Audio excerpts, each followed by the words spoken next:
Buradin chusnya karpeta.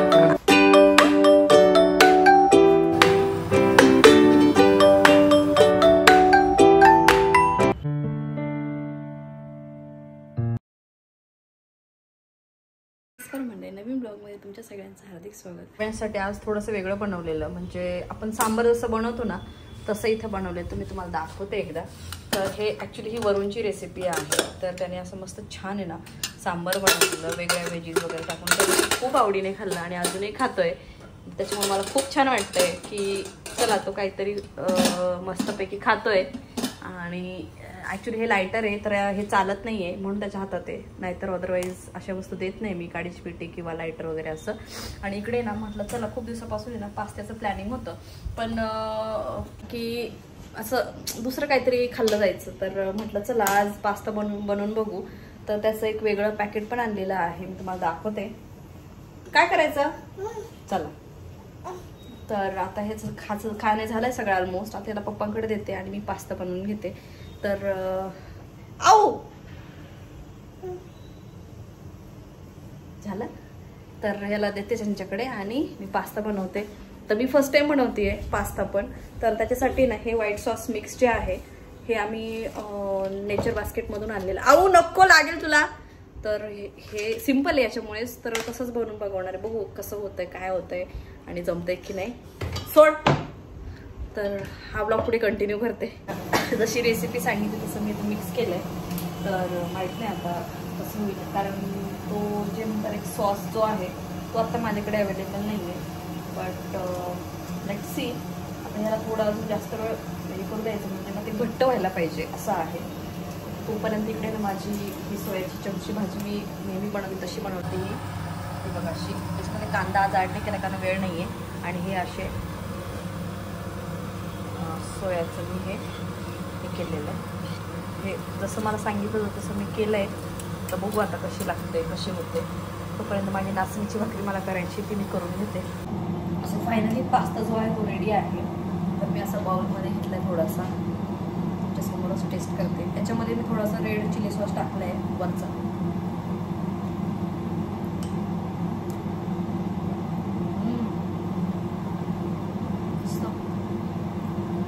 Simple सोपी पद्धत.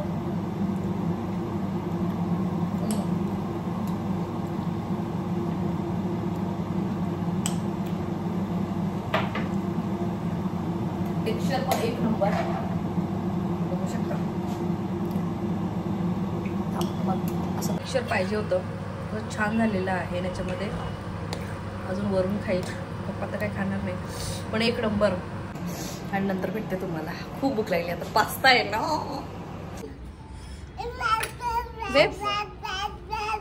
खाऊन झालं त्याचं नाही काय खातोय तो अजून. अच्छा मला सांग काय प्रॉब्लेम आला तुला. काय नाही मग डिफिकल्ट आहे का. हो कस काय मग खातच नाही. आणि आम्ही घालतो तेव्हा आई सगळ्या आईचं वेगळं असतं, आईला सोपं असतं. पण त्याला इतकं डिफिकल्ट झालं की तो बकेट वाजून मशीन दाखवून बाहेरचं दाखवून आता वरूनचीच वाट बघतीये. तोपर्यंत बाकीची काही तयारी राहिली असेल ते बघून घेते. ये ये ये आपण दोघांनी सेम सेम घातलाय. हे बघ मम्माने काय घातलंय. दिवाळीच्या वेळेस त्याला एवढं समजत नव्हतं, आता समजायला लागलंय. कसं दिसतं आम्ही दोघांचा लुक नक्की कमेंट करून सांगा. आपण मी ना करू गुढीचं सांग बरं. चल खाली बसवा.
उसम ठेवला ते पाडायचं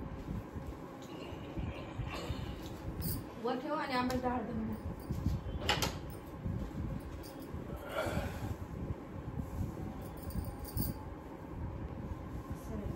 ठीक आहे. लाव बांधा त्याच्यामध्ये डाळ जरा तसंच बसायला पाहिजे. नाही नाही जाड आहे ना साडी हाडकडे दे ते गाठी दे ते तिच्यातच अडकायला पाहिजे होतं ना आधी. नाही गाठ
मी वाव तू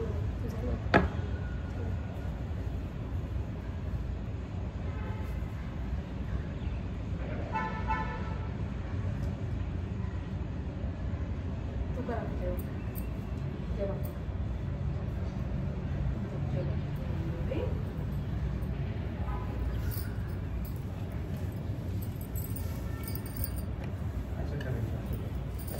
असं कर जेव्हा पकड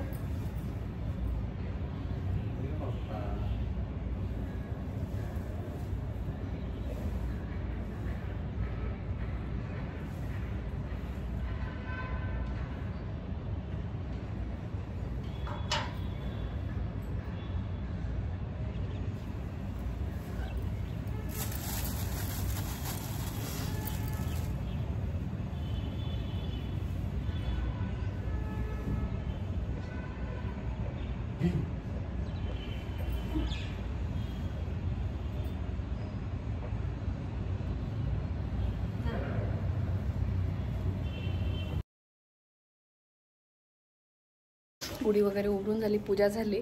आता 11:15 वाजत आणि आवला झोपवावं लागेल कारण सकाळपासून त्याला ताणून ठेवलेलं आहे. तर तो आता चिडचिड पण करतोय, कपडे काढू देत नाही आहे. तर आता पटकन आवरते आणि मला पण आता हे सगळं आवरावं लागेल, काकू येतील. सो पुढे हा ब्लॉग कंटिन्यू करते. आताच आऊला झोपवलं. तर किती नाही म्हटलं ना, जर असं काही सण वगैरे जर असेल तर सगळ्या गोष्टी आपल्या प्लॅननुसार होत नाही. म्हणजे ती साडी नेसणं असो किंवा सगळ्या गोष्टी, म्हणजे मी माझं तसं स्वयंपाक आहे ना स्वयंपाक माझ्या 9:30ला सगळं आवरलं होतं. बट आंबे आणायचे राहिले होते, पूजाची तयारी आणि आऊचं मध्ये मध्ये गोष्टी असतात, त्याचं खाणं, सकाळचं खाणं वगैरे सगळ्या गोष्टी. तर वरून जेव्हा आंबे आणायला गेला तर त्याला उशीर लागला, जवळजवळ पाऊण तास लागला यायला. त्याच्या यायच्या आधी माझं साडी नेसणं, आऊची आंघोळ करून त्याला रेडी करणं, तो सारखं मागे मागे करत होता, माझी साडी ओढ, हे ओढ, ते ओढ. आणि तर पण मला त्याने काय पूजाची तयारी वगैरे काय करूच दिली नाही. पप्पांनी त्याला बघितलं पण तो काय राहत नव्हता. आणि जेव्हा मुलांचा झोपायचा टाईम असतो ना, कुठलेच मुलं राहत नाही, फक्त त्यांना आई हवी असते, हे माझ्या लक्षात आलेलं आहे. आणि नॉर्मली तो ना 10:30 पावणे 11पर्यंत झोपतोच. आज लिटरली 11:30 वाजत आलेले आहेत. तो तरी काय करेल, कारण त्याचा टायमिंग जर चुकला ना, कुठलाही कोणाचाही टायमिंग चुकला ना, ते चिडचिड करतात मुलं. तर त्याच्यामुळे नैवेद्यच बनवायचं राहिलेलं होतं, त्याच्यामुळे मला ते शूट नाही करता आलं. प्लस वरून आल्यानंतर त्याने फक्त काही कुर्ता वगैरे घातला आणि गुढीचं प्रिपरेशन वगैरे मग आम्ही थोडंसं मिळून गेलं आणि पूजा झाली.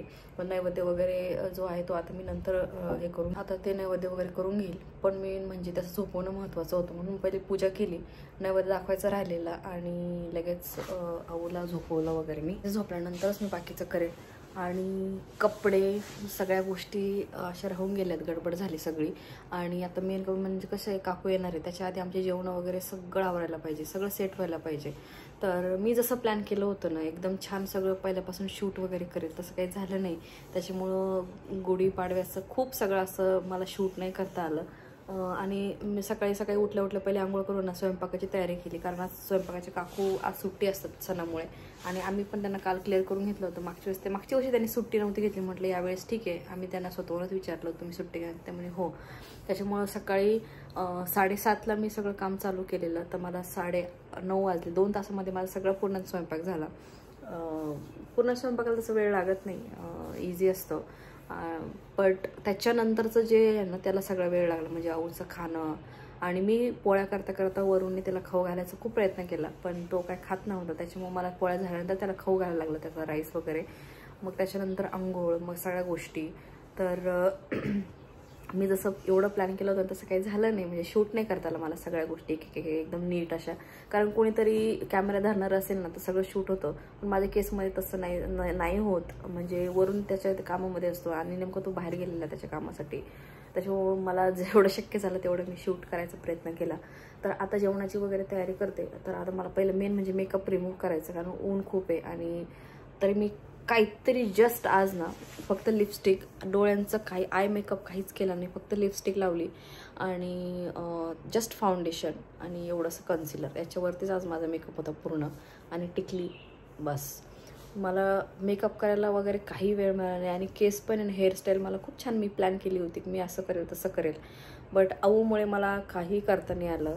तर ज्या न्यू मॉम्स असतील त्या नक्की मला कमेंट करून सांगू शकाल आणि त्या रिलेट करू शकत असतील की असं काही असेल ना तर रेडी व्हायला इतका वेळ मिळत नाही. एक तर कोणीतरी बघायला पाहिजे बाळाला, आणि एकतर त्या वेळेनुसार तो राहत नाही, त्याच्यामुळे आईला सगळं बघा. त्याच्यामुळे इतकी काय झाली. साडीच मी अशी विदिन 2 मिनिट्समध्ये साडी घातली. तर मला ॲक्च्युली नेहमी ना मी असं वन साईड ठेवत, तर मला आज छान पिनअप वगैरे करायचं होतं साडीचं, ते पण नाही करता आलं. पण ठीक आहे, असो झालं गुढीपाडवा. आणि बाय द वे सगळ्यांना गुढीपाडव्याच्या हार्दिक शुभेच्छा. तर ह्या शुभेच्छासुद्धा मला ना माझं सगळे साडीमध्ये असताना द्यायचे होते, पण ते सगळी गडबड झाली. तर असू द्या, जे मला समजू शकत असतील ना ते मला समजू शकत असतील. तर चला, हा ब्लॉग पुढे कंटिन्यू होईल. मस्त नामरस बनवला आहे, पुरणपोळी, आणि माझं फेवरेट आहे रस आणि आमटी. तर आजच्या जेवणामध्ये तुमचं काय फेवरेट आहे नक्की कमेंट करून सांगा. तर मला कुरडई आणि आमटी आणि भात असं मिक्स करून खायला खूप आवडतं, म्हणून मी अर्धीच पोळी घेतली आहे. आणि आज मी वेटचं काहीच बघणार नाही, कारण खूप दिवसानंतर ही माझी फिस्ट समजू शकता.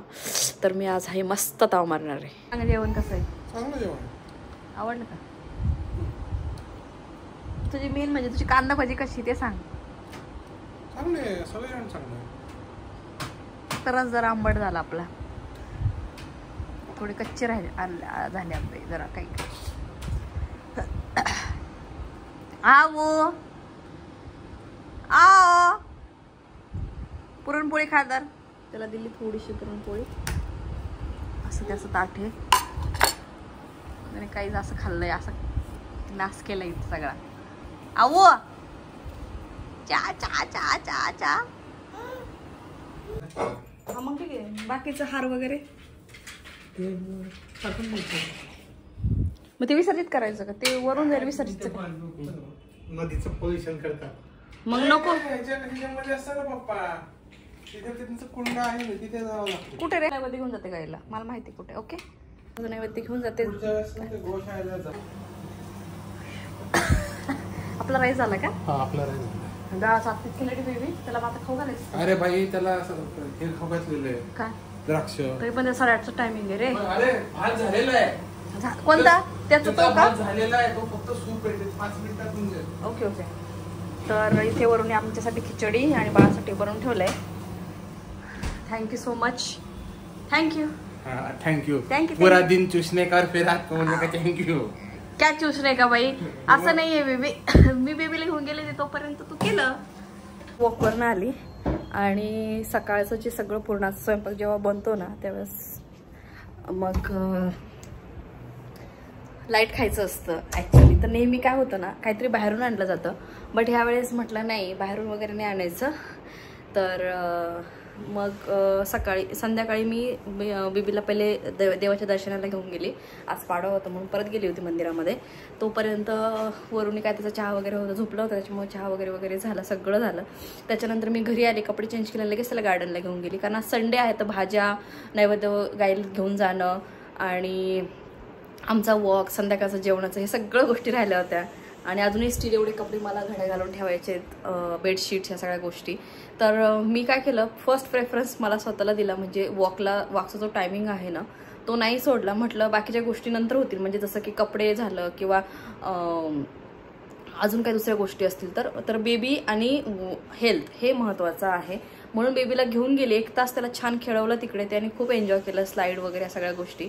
घरी आल्यानंतर मग वरूनही त्याला चेंज करायला घेतलं आणि मी चेंज करून गेली. आणि येत्यातच आम्ही भाज्या वगैरे सगळं घेऊन आलो होतो. आणि आज भाज्या एकाच ठिकाणी घेतल्या, त्याच्यामुळे पटापट भाज्या झाल्या. आणि तरी मी आल्यानंतर दुसरे कपडे लावले मशीनमध्ये बाहेरचे, आणि तरी हे गाड्या घालायचं हात लागला नाही त्याच्यामुळे, कारण मला वॉकला जायचं होतं बाहेर. म्हणून मग मी आत्ता जस्ट आले. आणि मी आज लिटरली नेहमी मला ज्या वॉकला ना जेवढ्या डिस्टन्सला 1 तास लागतो, तर आज माझं लिटरली ते अर्धा तास आणि 10 मिनटं एवढाच वेळ झाला की इतका फास्ट वॉक केला मी आज. तर खूप बरं वाटतंय. स्टील माझ्याकडे अजून 10-15 मिनटं आहेत, कारण आमचं ठरलेलं आहे की 7:30 ते 8 म्हणजे जर 1 तास कुठला पण, म्हणजे 7 झालं तर 8 पर्यंत आणि 7:30 झाले तर 8:30 पर्यंत असं. कारण 8:30ला बेबीला मला कुठल्याही परिस्थितीमध्ये खाऊ घालायचं असतं. तर वरूनही आमच्यासाठी मस्तपैकी अशी मसाल्याची खिचडी बनवली असल्यानं तो खूप सुंदर बनवतो. आणि त्याच्यानंतर मग बेबीला पप्पांनी बघितलं, तोपर्यंत मी वॉकला गेली. तेवढ्या टायमिंगमध्ये अवूने वरूनसाठी त्याने छान काहीतरी सांबर स्टाईल काहीतरी बनवले, म्हटलं फ्लॉवरचं सूप स्टाईल, ते भातामध्ये मिक्स करून खाऊ घालायचं त्याला मला आत्ता. आणि प्लेन राईस पण त्याचं लावून ठेवलेलं आहे. सकाळच थोडीशी आहे एखादी पुरणाची पोळी वगैरे, थोडासा आंबे वगैरे तर जास्तच आणले होते, त्याच्यामुळं काय प्रॉब्लेम नाही. आणि थोडीशी भजी वगैरे राहिली असेल, आमटी वगैरे असं. पण तरी पण प्रॉपर जेवण म्हटलं, मग काय ठरवायचं तर म्हणून मग राईसचं ठरवलं होतं. तर आले, मस्त फ्रेश झाली. आणि मला ना कालपासून माझ्या चेहऱ्यामध्ये इतका फरक जाणवते, माहीत नाही काय झालं आहे, देवा नजर नको लागायला फक्त. तर मला एक कळलं आहे की फेसला जास्त हात लावायचं नाही, जास्त टच नाही करायचं. दुसरी गोष्ट, जेव्हा आपण आहे ना वॉकवरनं किंवा असं बाहेरून येतो ना, खूप चांगला फेस क्लीन करायचं. म्हणजे हा पोर्शनला आहे ना नेहमी ॲक्ने होतात, व्हाईट हेड्स वगैरे. तर कान हे मागचं पोर्शन माझं नेहमी ना इथे पिंपल्स व्हायचे जास्त, ह्या साईडला अशा यायच्या, आणि इथे माझे व्हाईट हेड्स राहायचे बऱ्याच वेळेस. तर मी आता ठरवलं आहे, कपडे जरी ओले झाले, आता माझा हा शर्ट खूप ओला झालेला आहे, कपडे जरी ओले झाले तरी चालेल, पण हा पोर्शन व्यवस्थित इथपर्यंत असं छान क्लीन करायचा, कान मागून पुढून. आणि इकडे ना इकडे पिंपल व्हायचे, म्हणजे इथे काहीतरी माझा प्रॉब्लेम राहायचा. तर मी ना केस जरी ओले झाले आता तरी चालेल, मी माझा फेस एकदम व्यवस्थित क्लीन करते असं ठरवलं आहे. तसं मी करते 2-3 दिवसापासून, त्याच्यामुळे ॲक्ने पण बरेचसे कमी झालेत. असो, तर मला आता चेंज करायचं. त्याच्यानंतर 8:30ला 10च कमी आहे. सगळा पसारा आवरायचा आहे. आणि आज कानातले काढले, कारण दुसरे घातले होते, तर ते कानातले वगैरे आता मी घालून घेईल नंतर. ते बघ असं थोडंसं ॲडजस्ट करावं लागेल, त्याच्यामुळे मी ते जास्त चिकट बनवलेलं आहे. हो, पण पाणी टाकलं होतं जास्त, काय नाही, कुस करून देता येईल. मी भरपूर पाणी टाकलं. तू कशाचं सूप बनवलं आज? कॉलीफ्लॉवरचं सूप बनवलं. कसं बनवलं सांग ना पटकन. कांदा, लसूण, जिंजर, त्याच्यानंतर थोडा टोमॅटो, दालचिनी, लवंग, मोहरी नाही, काही मिरी, हे. त्याच्यानंतर कॉलीफ्लॉवर बॉईल केलं, त्याला थोडं मॅश केलं, त्यानंतर टाकलं त्याच्यामध्ये, आणि थोडीशी डाळ. ओके, डाळ पण टाकली. कुठे टाकली? तुरीची टाकली. अच्छा, तुला आवडते त्याला तुरीची पण. काय मसूरची अख्खा मसूर टाकतात त्याच्यामध्ये. अख्खा मसूर पण आहे आपल्याकडे? नाही ना, अख्खा मसूर ब्राऊन कलरचा असतो. ओके, ठीक आहे. वरून तुम्हाला इथे रेसिपी पण शेअर केली आहे, कॉलीफ्लॉवरचा रस्सा किंवा काय त्यांनी बनवले ते. तर तो अशा काहीतरी ट्रायल्स करत असतो, आणि बेबीला मला मग खाऊ घालायचं असतं, एवढं काम असतं. तर आम्ही सगळे मिळून असं मिळून काम करतो सगळे, म्हणजे घरात आम्ही 3च व्यक्ती आहोत. तरी पण पप्पा बऱ्याचशा गोष्टी करत असतात. वरून आम्ही दोघं एकमेकांचं, म्हणजे आता हे राहिलं हे तू करून घे, मी पण असं. तर चलो हा व्लॉग मी इथेच एंड करते आणि गुढीपाडवा छान गेला आजचा दिवस. इथून पुढचे सगळे दिवस सगळ्यांना छान जावं. नवीन वर्ष आपला नवीन वर्ष चालू झालं आपण असं समजतो आजपासून. तर सगळ्यांना नवीन वर्ष छान जावं. कोणाच्या काय अडीअडचणी असतील त्या लवकरात लवकर दूर हो अशी मी महादेवांकडे प्रार्थना करते. आणि सगळ्यांच्या जीवनामध्ये काही ना काही छान नवीन यश येवो, काहीतरी चांगलं व्हावं असं मी प्रार्थना करते. आणि चला हा व्लॉग मी इथेच एंड करते आहे. भेटू आपण नेक्स्ट एक्साइटिंग व्लॉगमध्ये. तोपर्यंत बाय. आणि हो, चॅनलला सबस्क्राईब करायचं तर सबस्क्राईब नक्की करून जा. चलो बाय बाय, गुड नाईट सगळ्यांना.